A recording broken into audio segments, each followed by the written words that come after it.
Hello, my friends. Welcome to Yoga Talks podcast. My name is Jay Brown, and I am feeling a lot of love for the listeners of this podcast. Last week, I allowed myself to be unfiltered. I shared some intimate thoughts and feelings, and that was with considerable risk. It's very self-indulgent, and I was banking on the fact it would resonate with people. Otherwise, if it didn't resonate with anybody, I've just been self-indulgent. And based on the emails I got, at least this week, it seemed like it did. It seemed like people were feeling what I was offering and appreciated that I was being open and vulnerable. And I just really, I don't know, it felt like a special week because I felt like people listened and cared. And actually, I got 2 phone calls just today that completely made up for those 2 conversations I mentioned last week. I don't know if you didn't listen to the podcast last week. I mentioned these 2 conversations that messed me up. Well, I got 2 phone calls today that pretty much countered those and then some. But I should say something about last week. You see, I realized something about what was going on, and I'm really surprised and amazed that I didn't think of this last week, or that it didn't occur to me, given how much this is something about me that I know. You see, today, the day that I'm recording this, is a very significant day. 27 years ago on this day, my mom died, and anybody who knows me or has had a chance to practice with me for some time probably knows that about me. I do talk about that a lot. I talk about my mom a lot. All the teaching I do is very much in her honor. It is the reconciling of that loss that is really at the heart of my yoga practice and teaching. And very often over the years, in the few weeks leading up to this day, this anniversary, I get really out of sorts, unexplainably out of sorts. And it usually feels like things that were certain to me are no longer certain. And I'm horribly unsettled. Basically, I revert. And I am once again a 22-year-old boy who is just profoundly insecure and too afraid to care about himself or others for fear that they're going to get cancer and die. And it's a horrible place. It's an existential pit of despair that I used to live in at one point in time that I don't live in anymore. But even though after all these years, after all the work I've done, and after all the change that's happened in me, you know, because I don't feel that way like that anymore. But that it's still in me. And I think I thought it was gone. You see, the last couple years, I haven't even felt it that much. Like it didn't even happen as much like it used to. And I guess I just assumed it was done. Like I was over it. Like I'd completely reconciled the loss of my mother through my yoga practice. And I guess that's just not really how it works. Like it's still in there. Still me. And that was definitely playing into what was going on. But today, on the actual day that marks her passing, I got 2 phone calls. One of them was from someone who I consider a friend, but haven't really met in person before. Her name's Kelsey, and I know she listens to the podcast, and I want to give her a little shout out because she had been thinking about me, unrelated to listening to the podcast, and in her thinking, she was feeling inspired by some of the work that I do, and she wanted to express that to me. And I think she was probably going to send me an email, but then she listened to the podcast and she heard me talking last week, and she decided she didn't want to just send me an email, that she wanted to actually have me hear her voice communicating to me that the work I was doing was really helping her, that she was inspired by it. And it meant a lot. It wasn't like just some like on a Facebook post or like someone I don't know who just thinks I'm cool. It's like a colleague who is really expressing to me in a very heartfelt and personal way that she appreciates what I'm doing and that she gets something from it. And that kind of validation is just worth everything. So I'm going to promote the work that I do. I'm happy about it. I don't have to feel like I'm selling stuff, because I am really trying to offer something from my heart. And so thanks, Kelsey. Appreciate that call. Really do. And then the other call I got, I didn't speak with her. I got the voicemail message from another friend, and her name is Diane. And Diane is someone I just spoke to a couple weeks ago.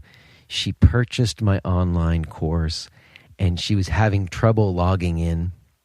It was a problem on her side, I think, something weird. But I don't think she'd mind me saying. I don't know if she listens to the podcast or not, but she's a little bit older in years. I can't remember her exact age. She might have told me maybe she's in her early 70s. I can't remember exactly. Forgive me, Diane, if you're listening. But she had said in her email when we were going back and forth, I'm having trouble. Can we just talk on the phone? Like she was annoyed by like trying to do it through email. And I said, of course. So I called her and we had this great conversation. And she was this wonderful lady, so funny.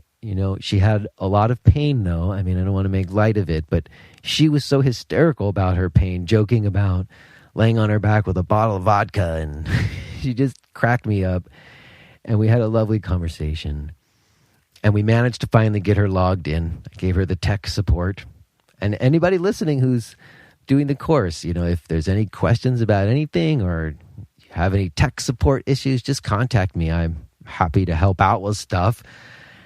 And so she finished the course, and she left me a voicemail message to tell me that she'd really gotten something from it, that she felt inspired by it and renewed in doing yoga practice again, which she hadn't done in so long, and maybe even that she would teach again, which she did a long time ago in the past, and now her husband's going to do the course.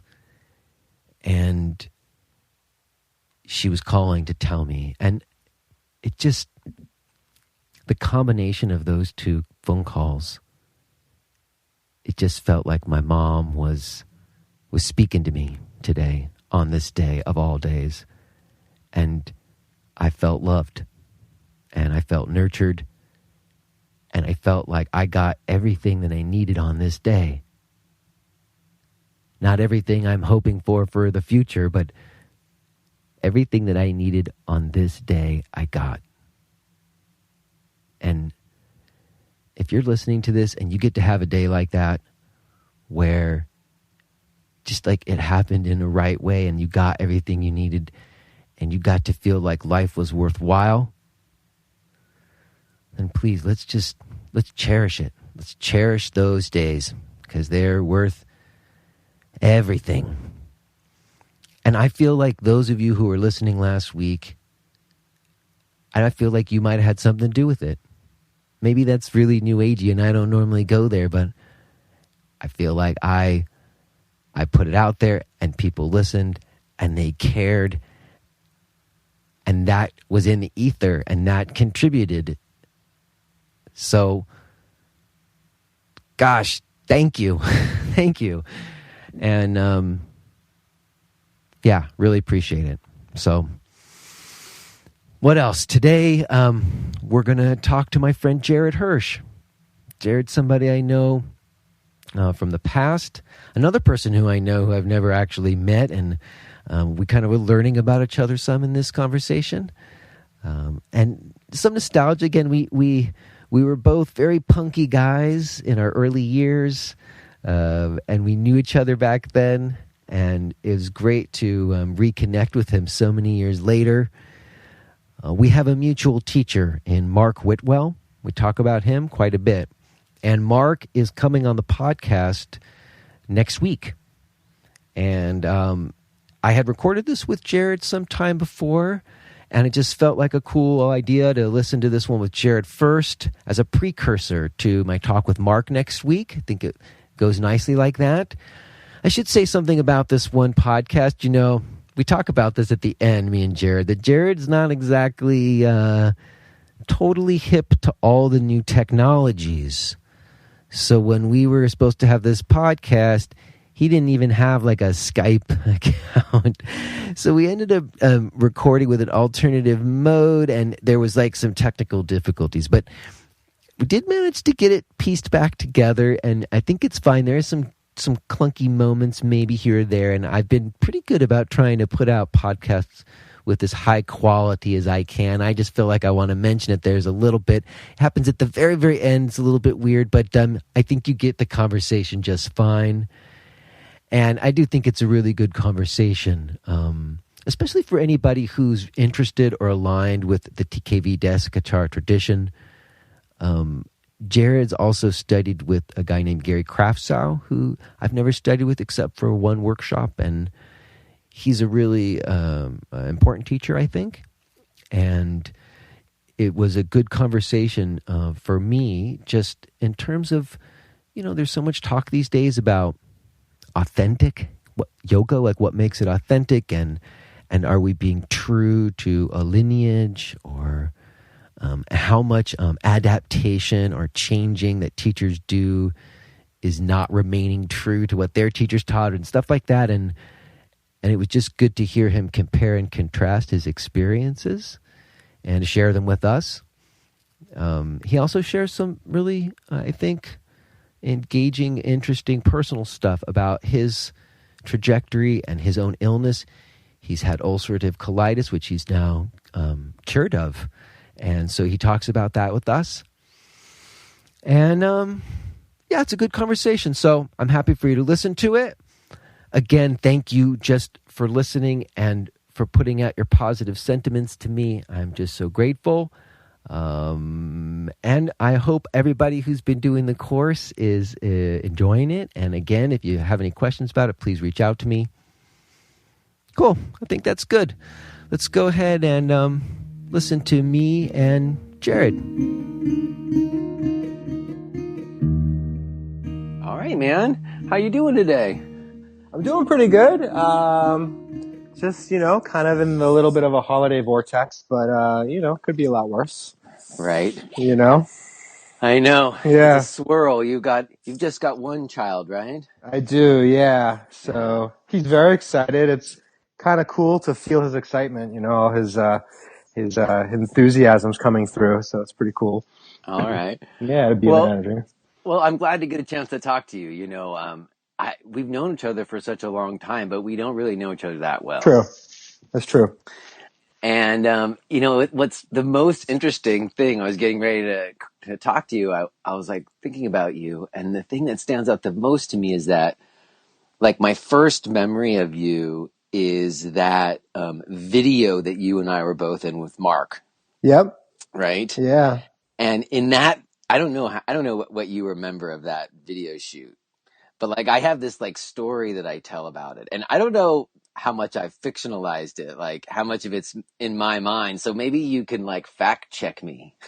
Okay. Well, look, hey, I'll do my best. I mean, after kids, my memory's a little mushy. But it was a while back. But yeah, I don't even remember what year. Do you remember what year? It was at the Breathing Project. We were doing the shooting at the Breathing Project. Yeah, and it was before I opened my place, so it had to have been, I don't know, 2006 or something. So I'm thinking possibly because I remember I moved back to Boston, and so I remember traveling, and I think I went there specifically to be part of that. And so that was definitely after 2002. So that's for sure. So you might be in the ballpark there, 2006. Yeah. Okay, so somewhere around there. And all I remember is that Mark didn't tell me anything about what it was or anything. He just told me like what time to show up. Yes. And so, we got there and it was like a full film crew Yeah. and lights and like kind of a lot of people, like a whole crew. Yeah. And and I had no idea what we were going to do. And then first we all kind of sat around and like they filmed us like talking, like having a talk. Yes. Which felt very natural because that's like normally what we would do with Mark anyways. We'd all sit around and have a talk before we did anything, Yes. Yep. And so that felt like it went pretty good. Yeah. As awkward as it is to try to have like a conversation like that when there's just a bunch of people around like observing but not participating. Right. Yeah. So in any case, after that though, we moved into like the practice section where we were supposed to practice, and you were one of two other people besides me who were going to demonstrate practice. Yes. Yeah. Right? It was you and me and one other woman who I do not remember her name. Yep. That was Kate. Oh, you remember Kate. Okay. So. Yes. Oh, yeah. Lolita. Yep. Okay, that's right. Now I remember her better. Yep. Okay, so it was us three. Yes. Okay. Yes. And again, we hadn't discussed what we were going to do at all. No, but there was a fourth. There was Are a you fourth. sure? There was a girl, and I think she was from like New Zealand or something, but she was kind of like she had an ethnic background. I'm not quite sure what it was. Do you remember her? I don't. I never. I hadn't. I have only. Is it coming back to? I have it only as three of us. Okay. And you went first, and Lita went second, and I went third. Okay. That's what I remember. And all I remember is like the cameras were rolling.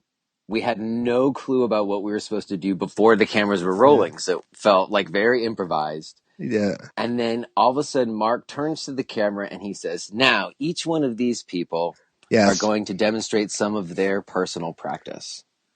Yes. And so he goes, "Okay, Jared, you go first." Yay. And all I remember is like you like kind of busted out some like arm balances and like some kind of more power vinyasa stuff. And I was thinking, wait a second, that's not what we usually do with Mark, right? And then it was pretty good. You know how to do stuff. And then I was like, okay. And then Lolita went and she did kind of the same thing. I remember. She started busting out like her best moves, Yeah, she was doing like drop backs and all kinds of stuff. Yeah, exactly. Totally. And so I'm standing there the whole time and I'm kind of going through this whole dilemma because Mark had said your personal practice, and I had a personal practice that I did. But at the same time, the cameras were rolling. Yeah. You guys were busting out all this cool stuff. Right. And like, I didn't want to be outdone. Yeah. I was like, I can bust out some stuff too, Of course. So what I ended up doing, which I remember, is I did do my own, like I did a sun salutation as I would normally do it. And that felt good. And Mark was kind of into it or whatever. And then after that, I was like, okay, now I'll bust something out. And I went to do a handstand and I couldn't get up, which is crazy because, normally I was demonstrating that handstand all the time, like that's something I could do all the time. But for some reason in that moment, I couldn't, which was crazy. Yeah. And I remember turning to Mark and he looked at me and I know he wanted me to do it. He had seen me do it before. Yeah. And I just said, "I'm sorry, man. It's too weird." And then I always remember like when I got home from that shoot, the first thing I did when I got in my apartment was like put my hands down and press up into a handstand. Yeah. And it was just like the whole situation was so weird. And it kind of signified a moment to me. It was like, okay, you can't do that anymore, Yeah. But I bring it up because now when I think of you like nowadays, like that was however many years ago. Yeah. What, 10 years ago, right? At least, yeah. So now when I think of you, you're like a stalwart against like the power vinyasas. You know what I'm saying? Like you're one of the guys I know who holds a very hard line when it comes to yoga practice, which is not easy to do in today's culture. And so it's such an interesting thing to me to have that initial memory of you then and then now. So I don't know. Say something about that. What is talk to me about that shoot? What was going on for you at that moment? Oh, yeah. Well, let me just put into a little context. I mean, the way it was presented to me. So, and it sounds like maybe, we had different presentations what to expect with this whole video shoot. This video that I don't know ever came to be actually, but the words that kind of are ringing in my head right now as I remember it was extreme asana. This was extreme asana, but I think when Mark presented it to me, he wanted to have like so a visual demonstration of postures, but still utilizing, the principles of breath and movement. And, of course, at the time, of course, what we're talking at least 10 years ago, my practice was much different then. And it did involve kind of more of these physically demanding postures. And I did try to do my best with staying within the principles of breath and movement as it was taught this way But wait, to us. he told you that it was called extreme Yes, yoga? extreme See, extreme, asana. I didn't hear that. I didn't know we were supposed to not do yoga. extreme asana. Yeah. Now, of course, also, the other thing I remember is while they were shooting, I couldn't actually see you or Kate. You were staggered out in front of us. I I remember that. Yeah, you were up in front of exactly. us. Yeah, that's right. So all I heard, all I could do was hear. My experience was just hearing. So I was doing my thing or whatever, and then and I actually remember, so I busted a little like Kundinasana, like jump back chaturanga. And I remember then like doing a twist or whatever. And I looked over and there were other people that were part of the conversation who weren't demonstrating asana. I looked over and I think Jeremiah. Yes, remember Jeremiah Brimlow. Yeah. I remember him well. Yeah. I looked over and after I did my little bust down, he kind of like gave me like, whoa. It's like, whoa, cause I think it might've been a little unexpected that I like had busted out those little like moves or whatever. Well, Mark had said to us, what I will say is I remember Mark's big thing was put the principles into your existing practice. Right, exactly. Yes. So we were doing that, but what he didn't tell us is that as time went on, it would totally change the practice. Well, that's right, exactly. And that's my point. My point is so I had a fairly committed Ashtanga practice for a lot of years, and when I learned these principles, I of course tried to integrate these principles. Now, of course, if you're really doing the breath with the movement of the primary series, it totally transforms. I mean, and you begin to realize it challenges and tests you in different ways. And the realization might be that that's not the appropriate practice for you. Right. So, which is sometimes what happens. What kind of happened to me, yeah. Right. So, although, I still had an interest, I was still, much younger and kind of the physical seduction of postures was interesting to me at the time. So, that was kind of it. And were you teaching at that time too? So I was teaching and I was teaching. I always tried to be cognizant of who was in my class and also dependent on the environment. And, I had taught at one time, quite a bit in gyms and, certainly in my experience anyways, in gyms, there's generally a different interest. So I try to teach, things of this nature in a way that still keeps people safe, which, can be a challenge because of course, people are going to do what they want to do anyway, but you can kind of lead them in a direction. Mm-hmm. And of course the group was younger and, all these variables kind of tied into what influenced what I was teaching. But yeah, for sure. I was teaching at that time, doing that. Yeah. And I was going to ask also, because I know that you also studied with Gary Kraftsow. Yes. And did you study with Gary before or after you studied with Mark? So, the whole, and I'm just going to say this, I'm just going to kind of, and speak freely, my friend, speak freely. Don't worry. I'm just going to put it in, I'm going to say, because Mark and Gary are both clearly influenced by, Krishnamacharya and Desikachar. So when I refer to like the tradition, I don't mean like the exclusive. I just mean the tradition, meaning the lineage of Krishnamacharya and Desikachar. Mm-hmm. That this came into my presence and it was exposed to me this way through kind of both channels, although I had met Mark first. I see. Mm-hmm. Mm-hmm. So, excuse me. Mm-hmm. I had met Mark and had studied with him for quite a while.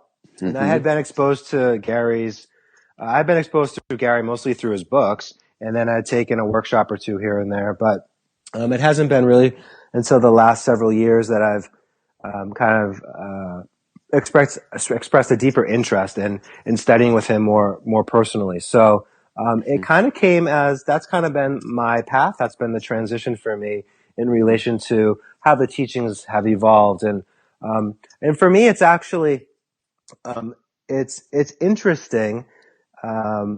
There's just something, it also gives me like a respect, because in the yoga world, there's so much available to people. And, I think as students of yoga, often we can kind of get, stuck in a tradition or a lineage or a path or whatever it might be. So although I feel a certain reverence and appeal to, the way, I approach practice, I definitely, through this process, have begun to respect even more so. In my younger, in like that thing you were talking about, kind of being like, I don't know your exact language, what you said about being opposed or whatever, but it's really like people are on their path and they're discovering yoga in their own way. And I think as I get older, I have more sensitivity to that and just being more accepting and not being such an asshole about it. Just really like. So, I mean, people who are listening might not know, but you certainly had an attitude about your opinions on yoga in the past, and that's certainly softened as that has happened with me. For sure. I've talked about that too, where like at an earlier time in our lives, we were much more punky about expressing our opinions. Definitely. Well, what I want to say is I think Gary is brilliant and I think he's interesting. And what I want to ask you about is that having studied with both of them, to me, like, I'm with you. I don't like, for me, Mark is not just teaching what Desikachar taught him. Yeah. Yep. And so he has like a UG, he's like a UG. And I know that now. And so to me, it's sort of like it points you in like a no tradition. Kind of thing. Yeah, that's good language. It's hard to, articulate it another way. But at the same time, so much of it is rooted in Desikachar teachings. You know what I mean? So you can't really separate it from it out completely. And yet it looks to then kind of get beyond something. I don't know how to say it another way. But I do think that there's a difference, and Gary is more, as I see it, a little bit more true to the Desikachar line. And having studied with both of them, would you say that was your experience? So and I do want to be like, with this stuff, I want to be as clear as I can. So it's important that what you just said is important, because I think that's true. As it is true. Mark has had other influence, of course, with his teaching. But when I say like the tradition or whatever it is, and when I talk about the principles of breath and movement, I mean, and we're talking about like the methodology of asana, like, the way Mark teaches asana, just in a very fundamental way, is, I mean, it's pretty much exact to how Gary teaches it. Yeah, the actual practice is the same, but there is a different context. Absolutely. For sure. It's like, it's really the way, and this is my experience, and this is just to kind of put language around it. But, Gary, in my opinion, he's much more of a technician. And so what I mean by that is that, so he is very technical, and in the way he offers practice, it can involve a lot of different parts. And the way Mark offers practice, and now again, remember, fundamentally, if you're doing asana, and that's primarily what I'm talking about now, the breath and the movement are intimately linked, whichever path you're going through. But Mark's approach for me feels much more simplified.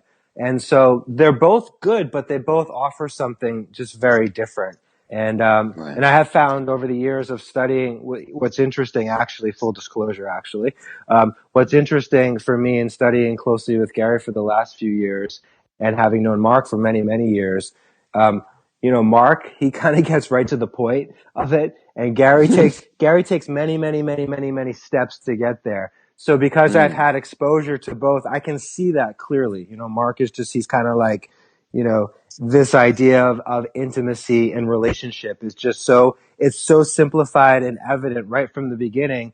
And with there's no hoops to jump through at all. Exactly.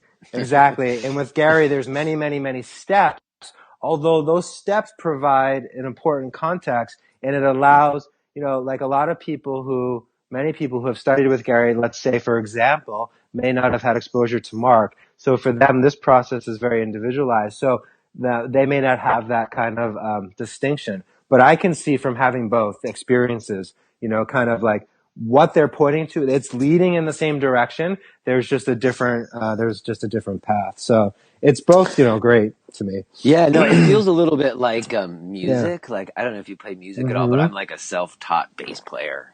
And I remember like trying to study music in college for like elective courses in college. And I had two different music teachers.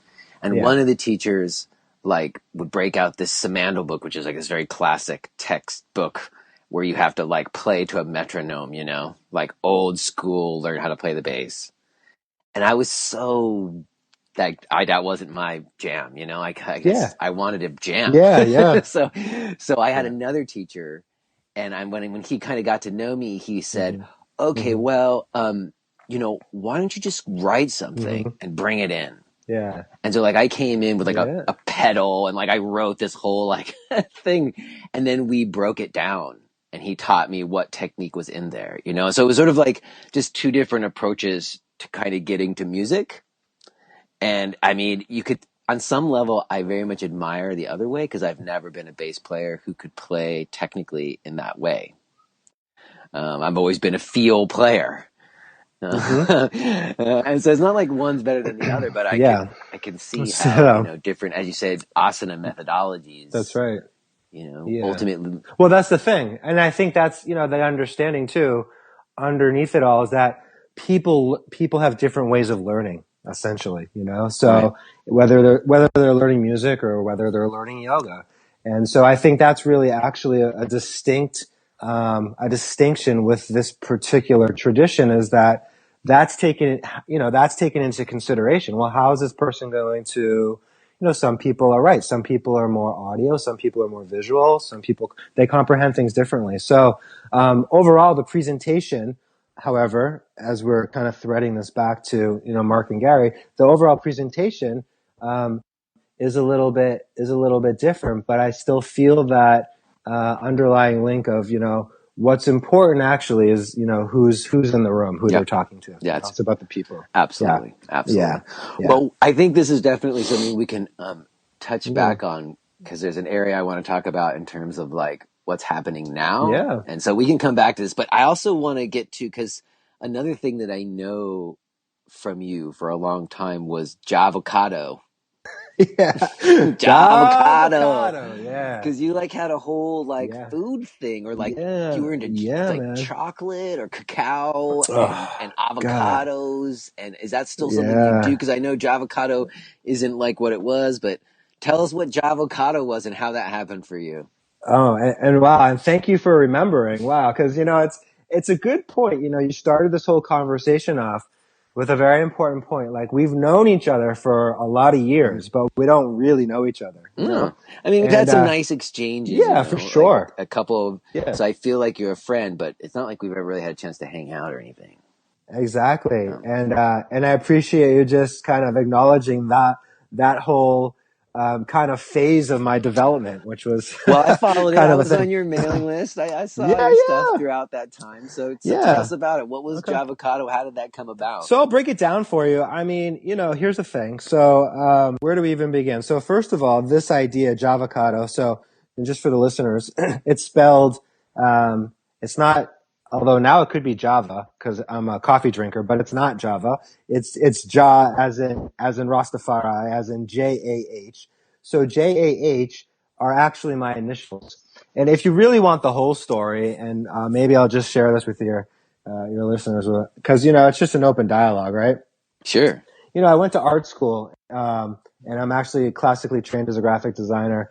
And in my early 20s, I don't know if you knew that or not, but I did not know that. Okay, so we're learning something new. And do you still do any of that work? And actually, if you want to know something else, do you really want to know what drew me to art school? Yeah. I want to know. I was actually a graffiti artist. Oh, wow. So you were like, and what year were you out there doing graffiti art? So I was doing graffiti in like the early to mid 90s. And in New York? I was doing graffiti in Boston and New York. And were you just like tagging, or were you doing like murals and shit? Oh, dude, I was bombing the streets. I was doing murals, full on. Yeah, I was like, wow. I mean, it was like really, I just lived and breathed it. It was really like something that really consumed me for a lot of years. And do you have like pictures and stuff of that? Oh, work full on. I have books, dude. I have full on, like, That's awesome, full on. Man. So, yeah. Wow. So you did that, and then you went to art school? I went to art school because my interest was, I have a passion for typography. And so, of course, graffiti it's more than letters, but, primarily the primary structure is letter form. There's character forms too, but I focused on letter forms.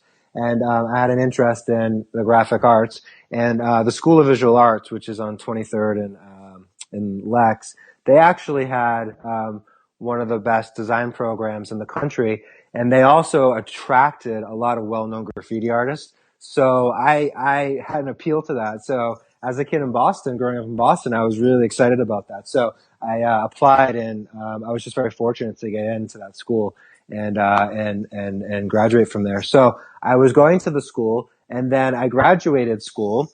But part of the graffiti culture, and again, this is in my early 20s, part of the graffiti culture, it's intertwined with hip hop. So that was a big, element of it. And, we would sit around. I know you got a thing for shoes.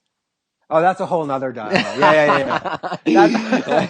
That's a whole nother conversation. But I'm just thinking that probably comes out of that time. Yeah, it does. Yeah, definitely my interest in kind of that, urban fashion, if you want to call it that or whatever.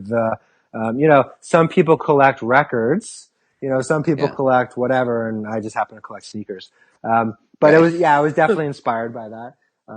So part of the culture, we'd sit around and we'd like, how can I say it in such a way? Well, we might be a little bit, like having a 40 or smoking a blunt or like whatever it is, kind of doing that thing in your 20s. And this would be kind of an activity, but we would have our sketchbooks, and we would just be like, doing pieces in our books or like practicing our tags or whatever it is.